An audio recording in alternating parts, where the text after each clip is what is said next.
आपने एक ही विषय में 2 बार व्यवस्था दी है। कल भी आपने एक व्यवस्था दी थी एक प्रश्न के उत्तर में, तो आपसे आग्रह है कि इसमें भी आपकी कोई व्यवस्था आ जाए। चलिए, जुलाई 2024 सत्र में दिनांक 26 जुलाई 2024 को पूर्व सदस्य श्री विजय सिंह के निधन के उल्लेख के समय सभा के सदस्यों द्वारा पूर्व सदस्यों के निधन की सूचना विलंब से प्राप्त होने पर आसंदी का ध्यान आकर्षित किया था, जिस पर मेरे द्वारा शासन को निर्देश दिए गए थे कि सामान्य प्रशासन विभाग द्वारा निर्देश जारी किए गए हैं कि माननीय सांसद विधायकों की निधन की सूचना कलेक्टर तत्काल विधानसभा के सचिवालय को सूचित करे, मगर देखा जा रहा है कि अत्यंत विलंब से जानकारी विधानसभा को सचिवालय में भेजी जा रही है। यह आपत्तिजनक है, अनुचित है। शासन को निर्देश दिया जाता है कि इस संबंध में आवश्यक कार्रवाई करें, आवश्यक निर्देश जारी करें। ये स्पष्ट रूप से उस समय सामान्य प्रशासन विभाग के को निर्देश दिया गया था और आज अजय जी ने फिर से ध्यान आकर्षित किया है। मैं निश्चित रूप से इसको पूरी गंभीरता के साथ मैं कहना चाहूँगा, मेरे निर्देश के उपरांत सामान्य प्रशासन विभाग द्वारा दिनांक 31 जुलाई 2024 को सभी कलेक्टरों को तत्संबंधी निर्देश जारी किया गया। शासन के निर्देश के बावजूद अविभाजित मध्य प्रदेश विधानसभा के पूर्व सदस्य डॉक्टर देवचरण सिंह मधुकर का निधन दिनांक 12 फरवरी 2025 को हुआ, जिसकी जानकारी विधानसभा सचिवालय को दिनांक 4 मार्च 2025 को प्राप्त हुई। पूर्व निर्देश और राज्य शासन द्वारा जारी आदेश के उपरांत कलेक्टर बिलासपुर की ओर से पूर्व सदस्य डॉक्टर देवचरण सिंह मधुकर के निधन की सूचना तत्काल न भेजते हुए विलंब से भेजा जाना आपत्तिजनक है। मैं शासन को पुनः निर्देशित करता हूं कि संबंधित अधिकारियों के विरुद्ध कार्रवाई की जाए तथा कार्रवाई को इस सत्र में उसका किए गए कार्रवाई को सदन को अवगत कराएं। धन्यवाद। प्रश्न क्रमांक 1 संदीप साहू। माननीय अध्यक्ष महोदय, मेरा कसडोल विधानसभा जल जीवन मिशन से संबंधित सवाल था, जिसमें कसडोल विधानसभा के 197 ग्रामों में जल जीवन मिशन के कार्यों की जानकारी मंत्री महोदय द्वारा दी गई है, जिसमें 118 ग्रामों का कार्य अपूर्ण है। एक गांव ऐसा भी है माननीय अध्यक्ष महोदय जिसका कार्य विगत 3 वर्षों से प्रारंभ ही नहीं हुआ है। इसी पर मैं मंत्री जी से जानना चाहता हूं कि 197 से कितने ग्राम जल स्रोत विहीन है। माननीय अध्यक्ष महोदय, बहुत विस्तार से माननीय सदस्य के प्रश्नों का उत्तर दिया है। कसडोल विधानसभा क्षेत्र के अंतर्गत 3 विकासखंड आते हैं, पलारी, बलौदा बाजार और कसडोल।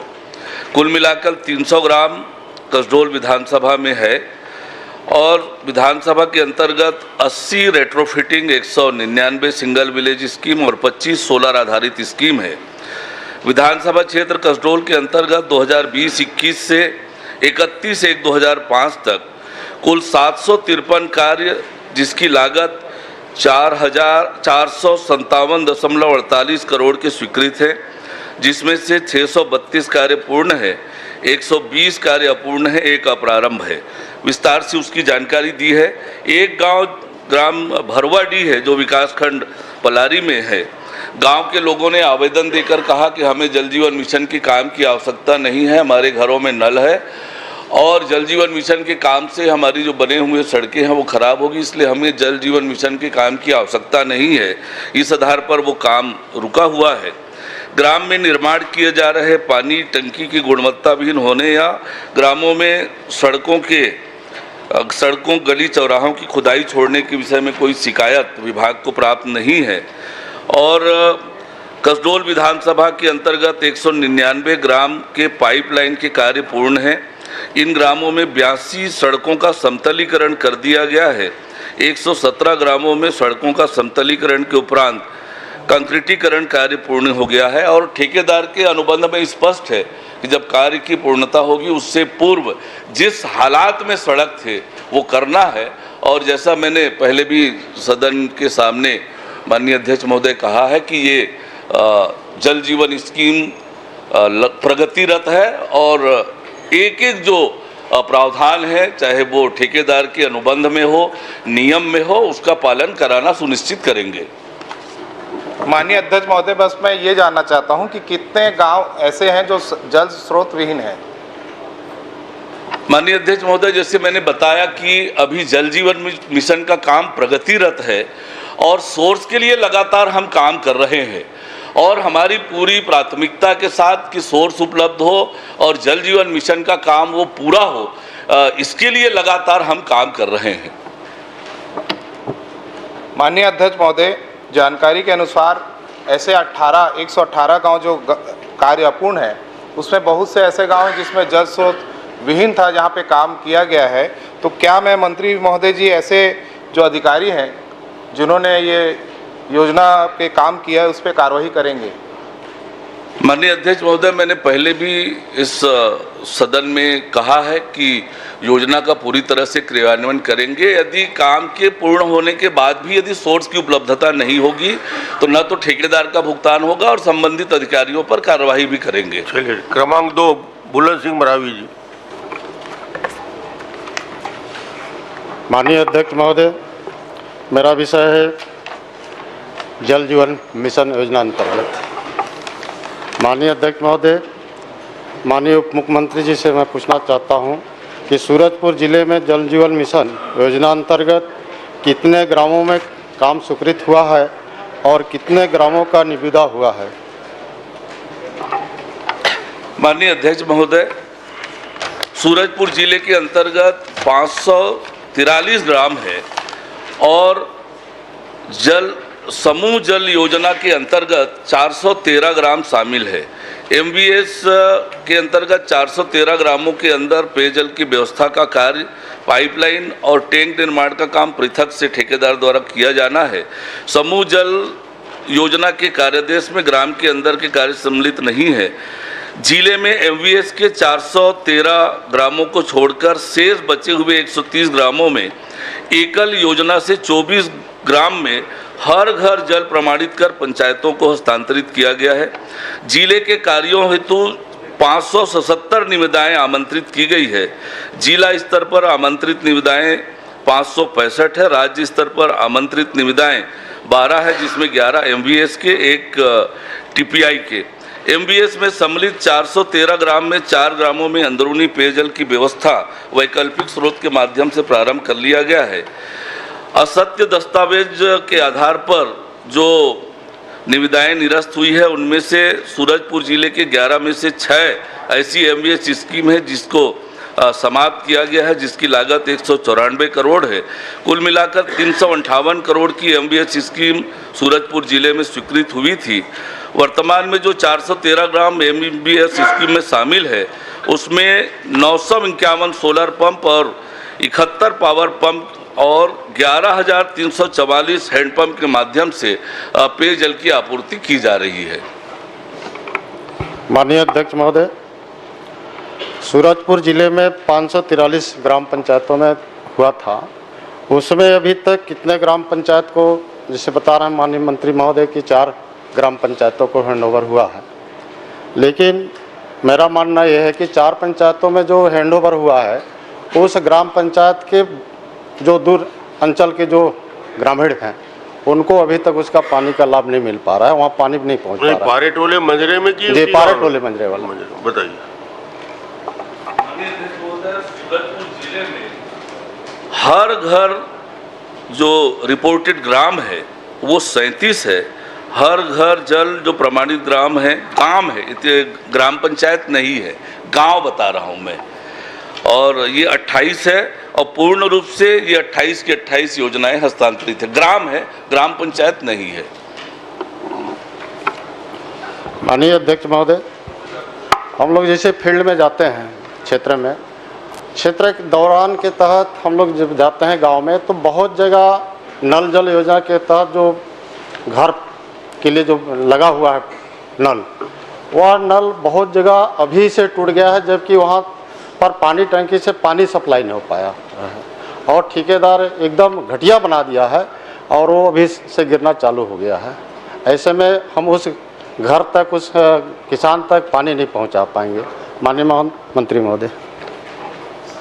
माननीय अध्यक्ष महोदय, जैसे मैंने पूर्व में भी कहा है कि ये योजना का कार्य प्रगतिरत है और किसी तरह की अनियमितता की कोई शिकायत, टूट फूट की शिकायत कोई हो, माननीय सदस्य मुझे उपलब्ध करा दें, निश्चित रूप से उस पर जांच कराएंगे। और ये एक बड़ी योजना है, एक महत्वपूर्ण योजना है।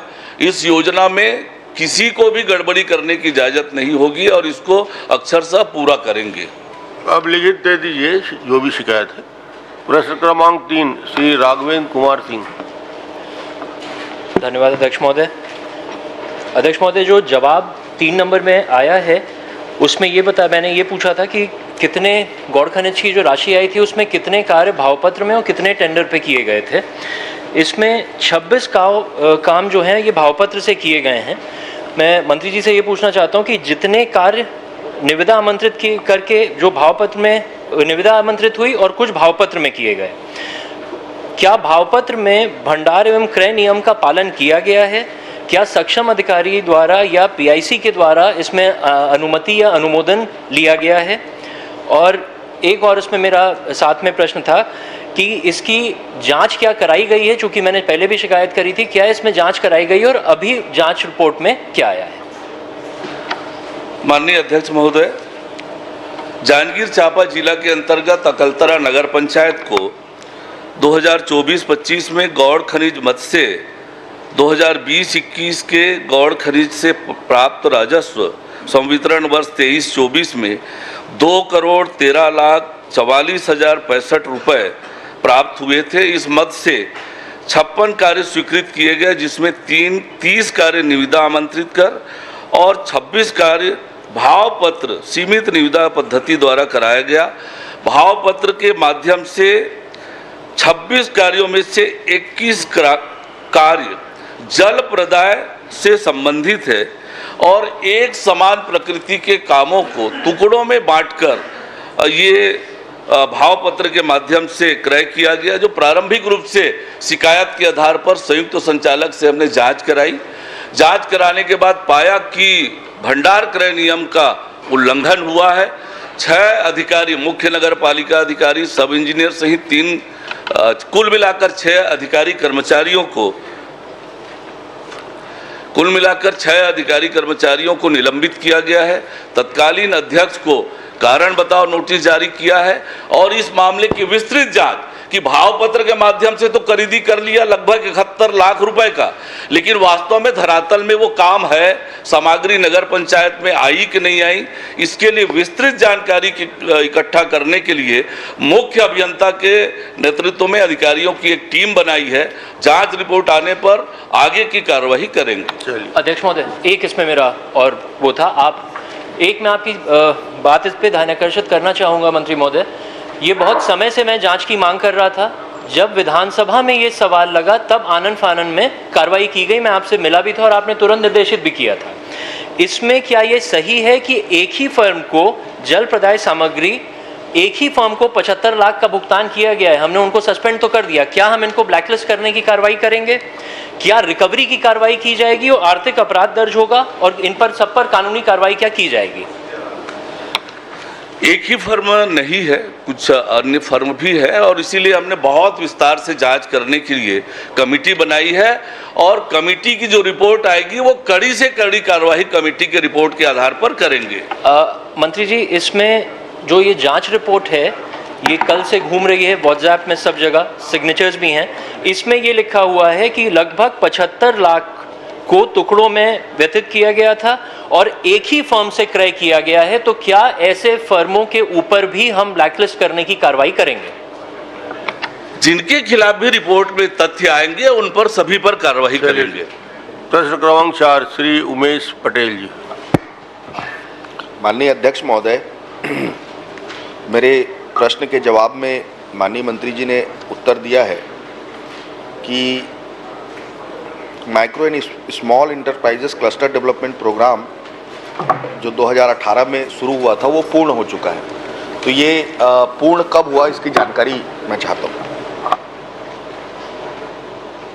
मंत्री जी।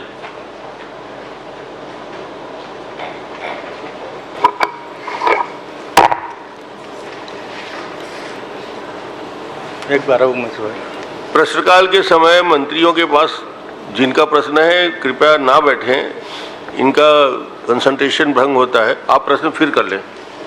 जी माननीय अध्यक्ष महोदय, मेरा प्रश्न ये है कि ये परियोजना पूर्ण हो चुकी है, आपने उत्तर में दिया है, जी। तो ये कब पूर्ण हुआ है? माननीय अध्यक्ष महोदय, ये 2022 में 30/6/2022 को पूर्ण हुआ है। 2022 में अगर ये पूर्ण हो चुका है तो आवंटन अभी कितने को मिल चुका है? अभी आवंटन किसी को नहीं मिला है। 2022 में पूर्ण हुआ, उसके बाद में कुछ काम बाकी था। इसमें जैसे कि बिजली के काम बाकी था, ऑफिस का काम बाकी था, उसको हमारे सरकार आने के बाद में इसको पूरा किया गया है। अभी इसी मार्च महीना में इसको आवंटन की कार्रवाई को हम लोग प्रारंभ कर रहे हैं। माननीय अध्यक्ष महोदय, ये लगभग इसमें 12 करोड़, लगभग 13 करोड़ के आसपास खर्च हो चुका है भूमि अधिग्रहण और इसको मिलाकर, और अभी तक इसमें आवंटन की प्रक्रिया शुरू नहीं हुई है। और सबसे महत्वपूर्ण बात यह है कि जिला व्यापार एवं उद्योग जो विभाग है, उनका कहना है कि प्रचार प्रसार भी शुरू नहीं हुआ है। तो ये कब तक शुरू हो जाएगा, वो मैं जानना चाहता हूँ। माननीय अध्यक्ष महोदय, जब ये प्रोजेक्ट शुरू हुआ उस समय आप प्रदेश के मुख्यमंत्री थे, और उसके बाद में कांग्रेस सरकार में ये काम पूरा हुआ और कुछ काम बाकी रह गया था, उसको 1 साल में उनके द्वारा नहीं कराया गया। बाकी काम को हम लोग कराए हैं। अभी माननीय सदस्यों को मैं अवगत करा रहा हूँ, इसी माह में नहीं, आपने माननीय मंत्री जी, आपने कहा कि 2022 में पूर्ण हो चुका था। जी। पूर्ण होने के बाद आपको बोर्ड से अनुमति चाहिए, बोर्ड से अनुमति के बाद आवंटन की प्रक्रिया शुरू करनी थी, क्योंकि माननीय अध्यक्ष महोदय, इसमें इस प्रोजेक्ट को उद्देश्य यही था कि इससे वहाँ लोकल स्तर पर नौकरियाँ, रोजगार बढ़े। 500 लोगों को नौकरी देने का इसका लक्ष्य था। इसलिए मैं ये जानना चाह रहा हूँ कि 2022 से लेकर 2025 तक इसमें अभी तक कोई प्रक्रिया क्यों शुरू नहीं हुई है? माननीय अध्यक्ष महोदय, अभी इसी मार्च महीने से इसको आवंटन की प्रक्रिया हम लोग प्रारंभ कर रहे हैं। माननीय अध्यक्ष महोदय, विजयपुर में भी सेम प्रोजेक्ट चल रहा है, और विजयपुर में भी ये सरकार आने के बाद उसमें काम पूरी तरीके से बंद हो गया है। तो उसका भी बताएंगे कि विजयपुर का इंडस्ट्रियल पार्क चालू हो जाएगा कि नहीं होगा, और अभी तक क्यों नहीं हुआ है? माननीय अध्यक्ष महोदय, अभी हम लोग का नया उद्योग नीति लागू हुआ है प्रदेश में, और हम लोग का प्रयास है कि सारी प्रोजेक्टों को हम लोग जल्दी चालू करें। ये उद्योग नीति से रिलेटेड ही नहीं है, इसका उद्योग नीति से क्या लेना देना है? तो प्रोजेक्ट चल रहा है विजयपुर का, इसी तरह से सियारपाली का उद्योग चल रहा है। इसको उद्योग नीति से लेना ही देना नहीं है। आप कहाँ का बात कहाँ ले जा रहे हैं? माननीय अध्यक्ष महोदय, विजयपुर में इंडस्ट्रियल पार्क पूरी तरीके से ठप है। जब से ये सरकार आया है तब से उसमें ना फंड दिया जा रहा है, ना कुछ नहीं, वैसी को वैसी रुका हुआ है। आपसे यही मैं कहना चाहता हूं कि क्यों रुका हुआ है? कम से कम काम चालू होना चाहिए, आवंटन होना चाहिए, ताकि रोजगार लोगों को मिल सके वहां के। माननीय अध्यक्ष महोदय, अब विषय से हटकर पूछ रहे हैं, अगर उसके बारे में बता रहे हैं तो उसको मुझे बता देंगे, निश्चित तौर पर जल्दी उसको प्रक्रिया में लाएंगे। माननीय अध्यक्ष महोदय, रायगढ़ जिले का ही बात है, जो MSME इंडस्ट्रियल पार्क है उसी की बात है, इसी से रिलेटेड मैं पूछ रहा हूं आपसे। माननीय अध्यक्ष महोदय, चलिए ये बता दीजिए, आपका लक्ष्य 500 लोगों को नौकरी देने का है? जी है। रोजगार? जी है। 500 लोगों का लक्ष्य आप कैसे पूरा करेंगे? इसमें हमारा 50 प्लाट उसमें दिया गया है, और 5000 से 20,000 स्क्वायर फीट का अलग अलग उद्योग लगेंगे, तो निश्चित तौर पर 500 लोगों को रोजगार का लक्ष्य है वो पूरा होगा। माननीय अध्यक्ष महोदय, अभी तक एक आवंटन नहीं हुआ है। इतना धीरे गति से काम कर रहे हैं, एक आवंटन, ना प्रचार प्रसार हुआ है अध्यक्ष महोदय, ना किसी को पता है इसके बारे में। आपने प्रचार प्रसार किया है, विज्ञापन निकाला है इसके लिए, तो हम कैसे माने कि आप आवंटन की प्रक्रिया शुरू कर रहे हैं? माननीय अध्यक्ष महोदय, मैं कह रहा हूं किसी मार्च महीना में इसको प्रारंभ हम लोग कर देंगे। चलिए, बहुत अच्छा। माननीय अध्यक्ष महोदय, बता दिए मार्च से शुरू कर रहे हैं। एक आखिरी प्रश्न चलिए, पूछ लीजिए। माननीय अध्यक्ष महोदय, बस आपसे आपके द्वारा एक ही प्रश्न पूछना है, क्या यहाँ जो भूमि अधिग्रहण किया है उनको मुआवजा मिल चुका है, और अगर मिल गया है तो किस दर से मिला है?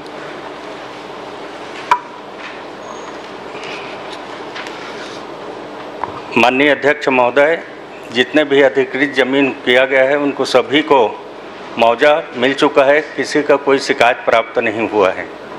श्री जलेश्वर साहू क्रमांक 5।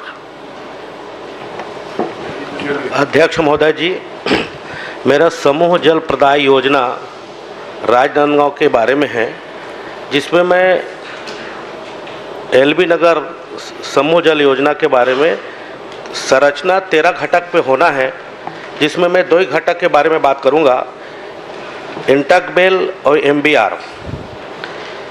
माननीय मंत्री जी से यह बताने की कृपा करेंगे कि जो स्वीकृत संरचना इंटकबेल और जल शुद्धिकरण संयंत्र का निर्माण कौन कौन से स्थलों का नक्शा खसरा बताने की कृपा करेंगे।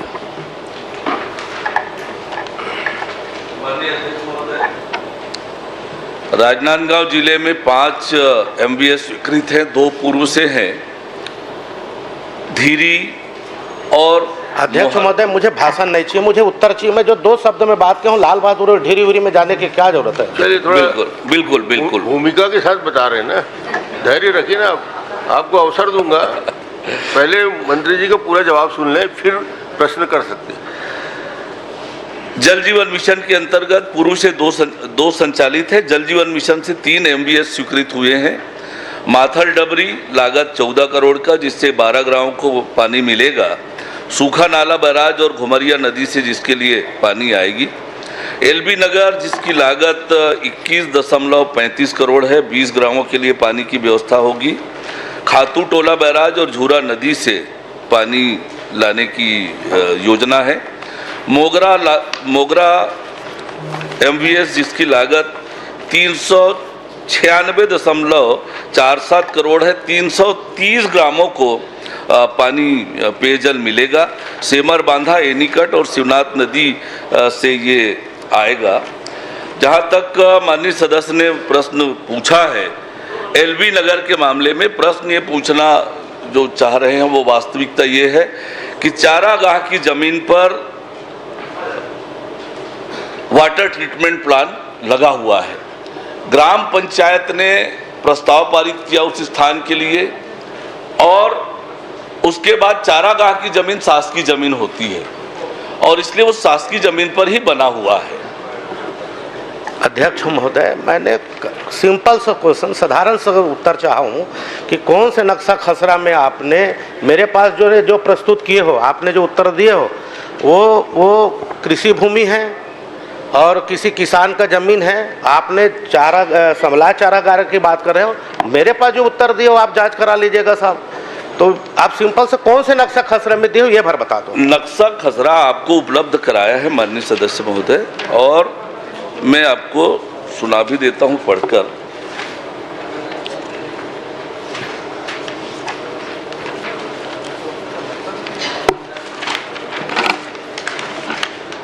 शासकीय जमीन का खसरा 5 साल पूरा लगा है। पंचायत ने उसके लिए विस्तृत रूप से प्रस्ताव पारित किया है। प्रस्ताव पारित किया है जो जमीन उसी जमीन पर है।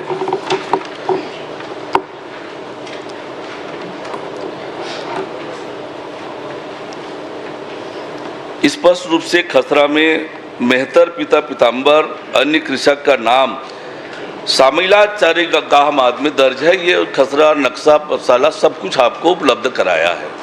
अध्यक्ष महोदय जी, आपने जांच करवा लीजिएगा। इसमें आप लिखे जरूर हो कि आपने ये मेहतर उनके अलावा 10 लोगों का है, पर मेरे जो जानकारी दिए हो उसमें कहीं भी उल्लेख नहीं है कि समला चारागाह करके।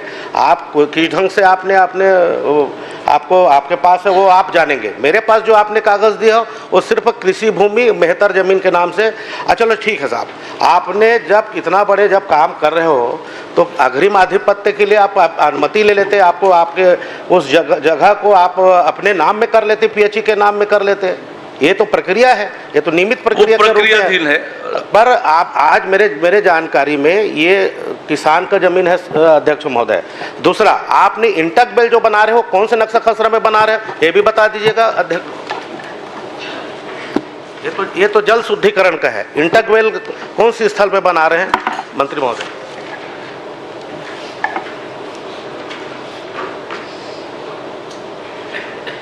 शासकीय भूमि पर ही बनाए जा रहे हैं माननीय सदस्य महोदय। अध्यक्ष महोदय, शासकीय जमीन पर ही सारा काम हुआ है और जिस पे पंचायत का प्रस्ताव होता है, आगे और समितियों में उसका अनुमोदन होता है, शासकीय जमीन पर बनाया हुआ है।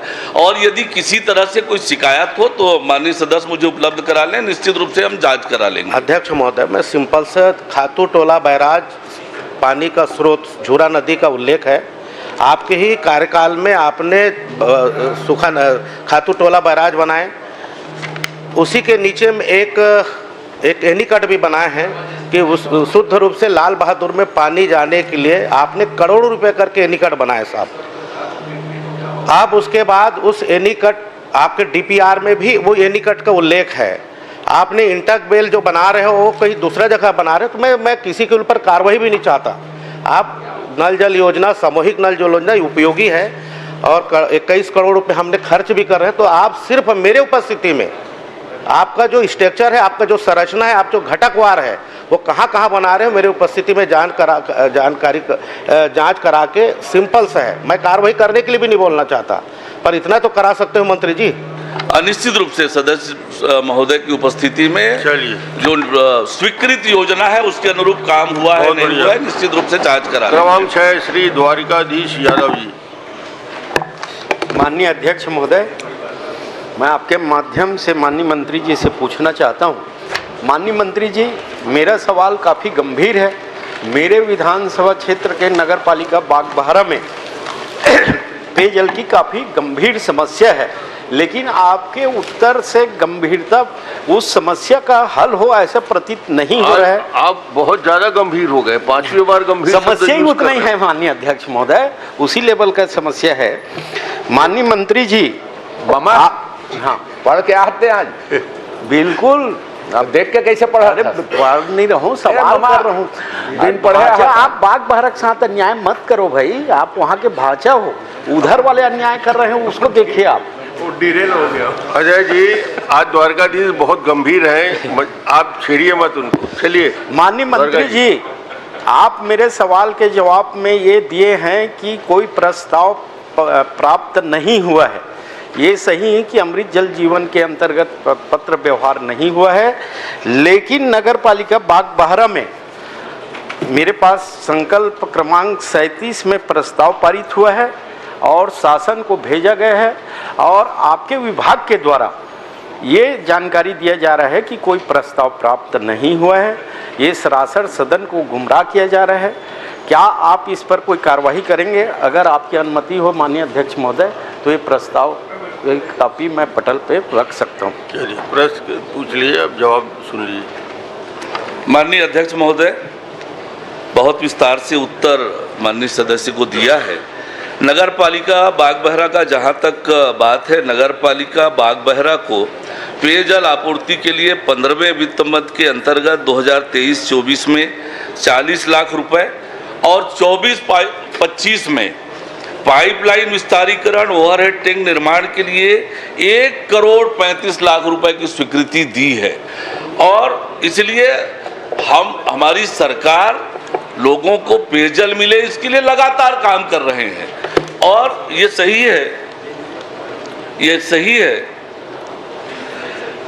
और आपने स्वीकार भी किया है कि अमृत मिशन के लिए कोई प्रस्ताव निकाय ने नहीं दिया है और अमृत मिशन के लिए, अमृत मिशन 2, इसके लिए कोई प्रस्ताव नगर पंचायत से आएगा तो निश्चित रूप से उसके जो मापदंड है उसके अनुरूप विचार करेंगे। माननीय अध्यक्ष महोदय, मैं आपसे आश्वासन चाहता हूं कि उस समस्या को हल करने के लिए आप सदन में एक घोषणा कर दीजिए कि निश्चित रूप से शामिल करेंगे। दूसरी बात, आप जो जवाब दिए हैं 15वां वित्त आयोग के तहत जो राशि उपलब्ध कराई गई है ये सही है। मेरा ये कहना है माननीय मंत्री जी, ये केवल पूरे प्रदेश में ये समस्या आ रहा है, जो बागबाहरा में समस्या है, बेगर जल स्रोत के केवल और केवल पाइपलाइन और टंकी का निर्माण कर दिया गया। 1 करोड़ 33 लाख कुछ धनराशि है, लेकिन क्या जब प्राक्कलन तैयार हुआ तो उसमें उपयोगिता स्पष्ट उल्लेखित रहता है। जब वहाँ पर जल स्रोत है ही नहीं तो उस पाइप लाइन और उस टंकी का क्या उपयोग? पहले आप ये बताइए कि ये शासन की नीति में क्या है, पहले जल स्रोत खोजना है कि पाइपलाइन बनाना है? और बेगर पाइपलाइन जल स्रोत के इस पाइपलाइन का जो प्राक्कलन तैयार किया गया और उसकी उपयोगिता गलत ढंग से प्रस्तुत किया गया प्राक्कलन में, उस पर कोई कार्रवाई करेंगे क्या आप? माननीय अध्यक्ष महोदय, माननीय सदस्य महोदय सारी चीज़ों को स्वीकार कर रहे हैं कि अमृत मिशन से कोई प्रस्ताव नहीं गया। अमृत मिशन के लिए 1,35,00,000 रुपए दिया है, वो भी स्वीकार कर रहे हैं। और माननीय अध्यक्ष महोदय, प्रधानमंत्री माननीय नरेंद्र मोदी जी के बनने के बाद लोगों को शुद्ध पेयजल मिले, इसके लिए योजनाबद्ध तरीके से काम हो रहा है। और अभी भी मैंने कहा है कि आप अमृत मिशन 2 के लिए कोई प्रस्ताव नगर पंचायत से आता है तो जरूर मापदंड के अनुसार विचार करेंगे। हमारी सरकार इसके लिए प्रतिबद्ध है। माननीय अध्यक्ष महोदय, हो गया। पालिका चूंकि छोटी संस्था है वो प्रस्ताव भेजता है, लेकिन उस समस्या का हल किस योजना में होगी वो शासन के उच्च स्तर पर तय होनी चाहिए। दूसरी बात, आप जो मेरा सवाल ये था कि जल स्रोत के बेगर पाइपलाइन का निर्माण किया गया जिसमें समस्या हल नहीं हुआ, राशि का दुरुपयोग हुआ, इस पर कोई कार्रवाई करेंगे क्या? आप तो दूसरे दिशा में ले जा रहे हैं। देखिए, अनियमितता और गड़बड़ी की कोई शिकायत है तो निश्चित रूप से जांच करते हैं, पर ये निकाय सामान्यतः निर्धारित करता है, उसकी योजना प्रारूप निकाय के स्तर पर बनता है। पर फिर भी आप यदि कहते हैं कि कोई गड़बड़ी है तो निश्चित रूप से आप मेरे संज्ञान में लाएं, निश्चित रूप से उसका परीक्षण करा लेंगे। प्रश्न क्रमांक 7, धन्यवाद। श्रीमती शकुंतला सिंह पोर्ते। माननीय अध्यक्ष महोदय, मैंने उप मुख्यमंत्री जी से अपने प्रतापपुर विधानसभा क्षेत्र अंतर्गत विगत 3 वर्षों से यातायात को सुगम बनाने हेतु कितने घाटों का घाट कटिंग का कार्य स्वीकृत हुआ है पूछा था मैंने, लेकिन जवाब में निरंक आया है। ये सार्वजनिक हित की बात है मुख्यमंत्री जी, तो मैं इसमें आपका जवाब जानना चाहूँगी। माननीय अध्यक्ष महोदय, सूरजपुर जिला के अंतर्गत घाट पिंडारी में जो माननीय सदस्य का चिंता का विषय है, जिसके लिए बार बार मेरा ध्यान भी उन्होंने आकर्षित कराया है, और वो रोड खराब हो गया है, महत्वपूर्ण रोड है, परंतु स्थिति ये है कि उसके लिए घाट कटिंग करनी पड़ेगी, फॉरेस्ट का क्लियरेंस भी आवश्यक है, और विभाग पूरी गंभीरता से और उस सड़क को ठीक करने के लिए कि एग्जिस्टिंग आरओबी में हम ROW में सड़क को बनाए, फिर भी कुछ घाट कटिंग की ज़रूरत पड़ेगी। हम गंभीरता से इसके लिए प्रयास कर रहे हैं। माननीय सदस्य का चिंता जायज़ है, महत्वपूर्ण सड़क है, लेकिन जो नियम प्रक्रिया है उस प्रक्रिया को ध्यान में रखकर निश्चित रूप से हमारा विभाग पूरी गंभीरता से उनके समस्या के समाधान के लिए, लोगों के लिए महत्वपूर्ण है, जनहित का मामला है और इसके लिए विभाग गंभीर है और पूरी तरह से प्रयास करेंगे कि इसका कोई समाधान निकले। अध्यक्ष महोदय, ये जो हमारा घाट पिंडारी है ये बहुत ही सार्वजनिक छत्तीसगढ़ के हित के लिए है, क्योंकि ये बनारसी मुख्य मार्ग है जहाँ पर हमारे काशी विश्वनाथ धाम है, मंदिर है, और अभी लगातार प्रयाग जाने के लिए हजारों गाड़ियाँ उसी सड़क से जाती थीं। हमारे यहाँ पिछले 2 वर्षों में लगभग 13 लोगों की जान जा चुकी है और 14 लोग गंभीर रूप से घायल हो चुके हैं। तो मैं उप मुख्यमंत्री जी से आग्रह करना चाहती हूँ कि आप जिस प्रकार से लुचकी घाट में वायडक्ट ब्रिज बना हुआ है, उसी प्रकार का ब्रिज बनाने का कृपा करेंगे तो हमारे क्षेत्रवासियों के लिए और पूरे छत्तीसगढ़ वासियों के लिए बहुत बड़ी उपलब्धि होगी, क्योंकि वो बनारस का मुख्य मार्ग है। चलिए, माननीय अध्यक्ष महोदय, जैसे मैंने बताया कि माननीय सदस्य की चिंता जायज़ है। ओवरब्रिज बनाने की बात माननीय सदस्य कह रही है, इसकी बहुत लागत आती है और ये अभी एग्जिस्टिंग बजट में ये सम्मिलित भी है, और कैसे उसकी वैकल्पिक व्यवस्था हो, विभाग इस पर गंभीरता से विचार कर रहा है और निश्चित रूप से हमें उम्मीद है कि आने वाले समय में इस समस्या का समाधान कर लेंगे। प्रश्न क्रमांक 8, डॉक्टर संपत अग्रवाल जी। माननीय अध्यक्ष महोदय, मेरे द्वारा प्रश्न है, श्रम विभाग द्वारा संचालित योजनाओं के अंतर्गत हितग्राहियों को वितरण सामग्री के खरीदी के संबंध में प्रश्न किया गया था, जिस संबंध में माननीय मंत्री जी के द्वारा सीधे खाते में पैसा जमा करना बताया गया है। मैं माननीय मंत्री जी से जानना चाहता हूं कि क्या सीधे हितग्राहियों को पैसा देने का कोई प्रावधान है? यदि है तो किस नियम के अंतर्गत उक्त योजनाओं की राशि हितग्राहियों के खाते में जमा की गई है?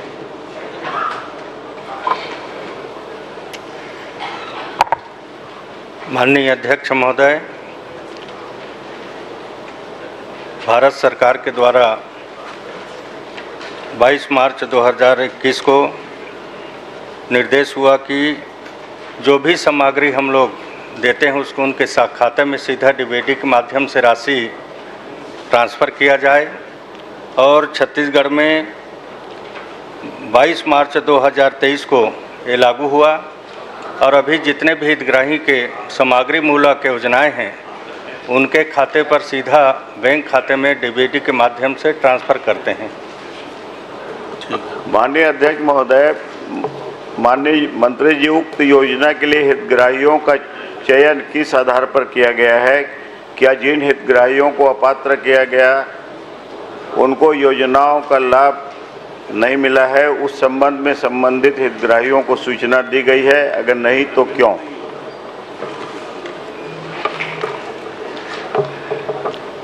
माननीय अध्यक्ष महोदय, निरंतर रूप से प्रक्रिया सतत प्रक्रिया है। आवेदन हमारे पास आते हैं, स्वीकृत भी होता है और किसी किसी का कोई पेपर वगैरह में कमी रहता है, बहुत ज़्यादा पेपर की आवश्यकता नहीं रहता है, उनको अवगत भी कराया जाता है। और अभी हम लोगों ने नया एक निर्णय लिया है कि किसी के आवेदन को निरस्त नहीं करना है, उनको जो पेपर उनके पास कम है उसको पूर्ति कराकर उसको पूरा दस्तावेज को कंप्लीट कराकर उसको पात्र सूची में डालें, ऐसा निर्णय भी विभाग के द्वारा लिया गया है। माननीय अध्यक्ष महोदय, माननीय मंत्री जी द्वारा परिशिष्ट 2 में दिए गए उत्तर के आधार पर लगभग योजनाओं में 70 से 80% हितग्राहियों को लाभ नहीं मिला है, जिससे यह प्रतीत होता है कि इस योजना में संबंधित अधिकारियों के द्वारा मनमाने तरीके से कुछ हितग्राहित लोगों को लाभान्वित किया गया और जो सही व पात्र गरीब तबके के लोग थे उनको जानबूझकर योजना का लाभ नहीं दिया गया। क्या इस पर आप संबंधित अधिकारियों पर कार्रवाई करेंगे? माननीय अध्यक्ष महोदय, इस तरह से किसी अधिकारी के द्वारा अनियमितताएं नहीं बरती गई है और मैंने पहले बताया कि उनका आवेदन जो आता है निरंतर प्रक्रिया है और जो भी लंबित आवेदन है, अगर माननीय सदस्य के क्षेत्र से कोई इस टाइप का प्रकरण है तो बता देंगे, उसको तत्काल। चलिए बता दीजिए मंत्री जी को। क्रमांक 9 डॉक्टर चरणदास मोहन जी। माननीय अध्यक्ष महोदय, हमारे मंत्री जी बहुत सीधे साधे सरल हैं, इसलिए मैं उनको बहुत सरल भाषा में प्रश्न पूछ रहा हूँ। छत्तीसगढ़ में कोई ऐसी परंपरा है क्या कि दूल्हे के बगैर बारात जाया जाता है?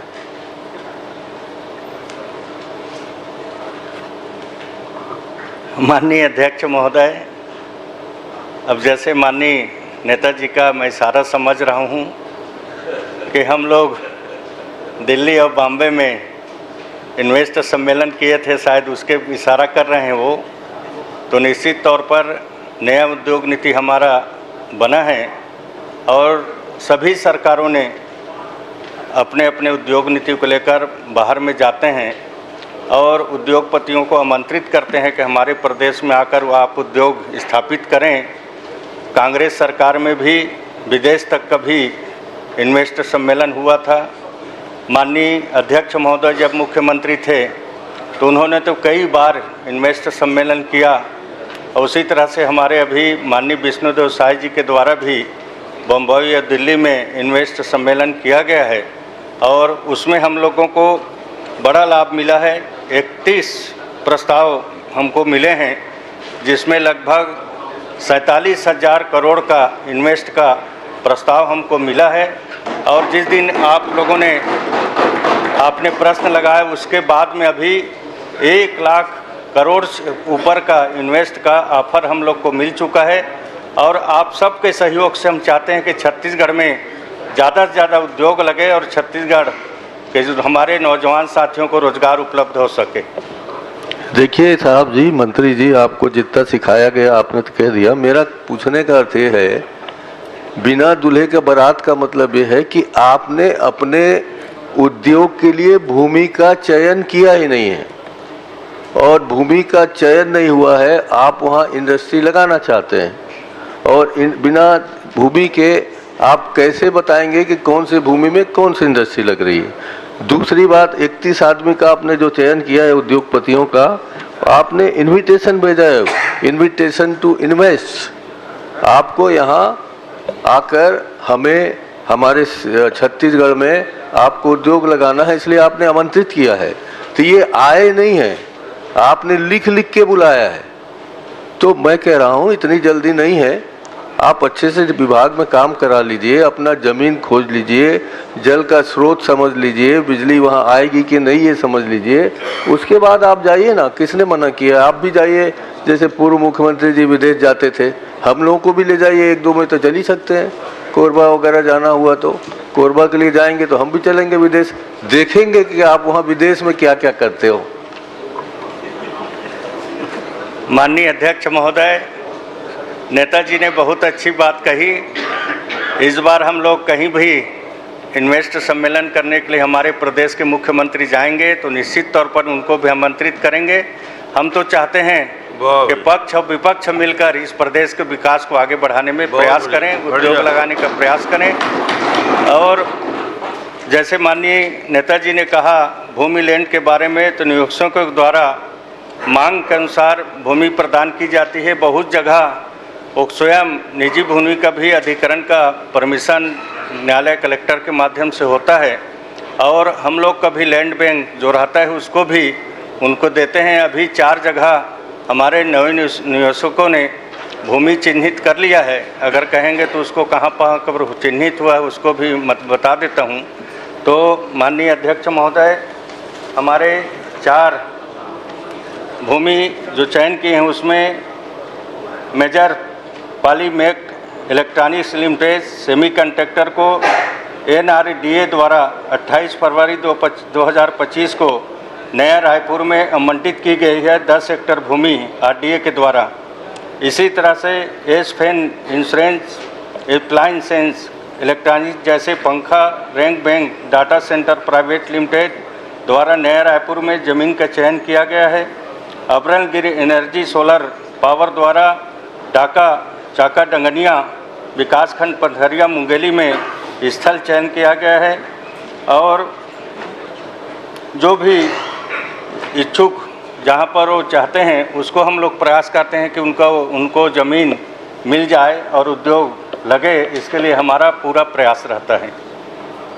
मैं आपको ज़्यादा परेशान नहीं करूँगा। आप लोग दिल्ली में मीटिंग करने गए थे तो 1 करोड़ 3 लाख आपने खर्च कर दिया। मुंबई गए थे तो 1,61,000 आपने सिर्फ होटल में, किराए में, बैठक में और यात्रा व्यय में और इन्वेस्ट व्यवस्था में कर दिया था। क्या आप इसके लिए अलग से इन्वेस्ट मैनेजमेंट करने वाले हैं उनको आपने पैसे दिए हैं कि आपके अधिकारीगण जो गए थे उनकी व्यवस्था में आप गए थे? इस बात को क्या आप बता पाएंगे? माननीय अध्यक्ष महोदय, निवेश सम्मेलन करते हैं, वहाँ पर जो होटल का है, उद्योगपति आते हैं उनको खाना पीना का है, और भी जो किराया का पैसा लगता है वो सारी खर्चा आती है। माननीय अध्यक्ष महोदय, जिस स्पीड से माननीय दोनों चल रहे हैं उसमें आप विशेष कृपा करके प्रश्नकाल को 5-1 मिनट और बढ़वा दीजिए। माननीय अध्यक्ष महोदय, मैं नेताजी को बताना चाहूँगा कि हम लोगों ने आपके चंद्राकर जी को तकलीफ हो रही है और ये समय भी बीतते जा रहा है। 1 मिनट में बता देता हूं। 1 मिनट ना, मेरी बात सुन लो, उसको जोड़ दे। आप उनके या तो आप जवाब दो या इनके प्रश्न में 2 मिनट निकाल दें। हाँ, आप प्रश्न लंबा कर आधा मिनट का प्रश्न करूंगा। नहीं, आप लंबा कर लीजिए। जैसा कि ये कह रहे हैं, बाकी है, स्वीकार कर रहे हैं कि उद्योगपतियों को बुलाते हैं और उनके खाने पीने की व्यवस्था करते हैं। हाँ, तो मैं पूछ रहा हूँ, पीने खाने की व्यवस्था करते हैं कि खाने पीने की व्यवस्था करते हैं? प्रश्न माननीय अध्यक्ष महोदय,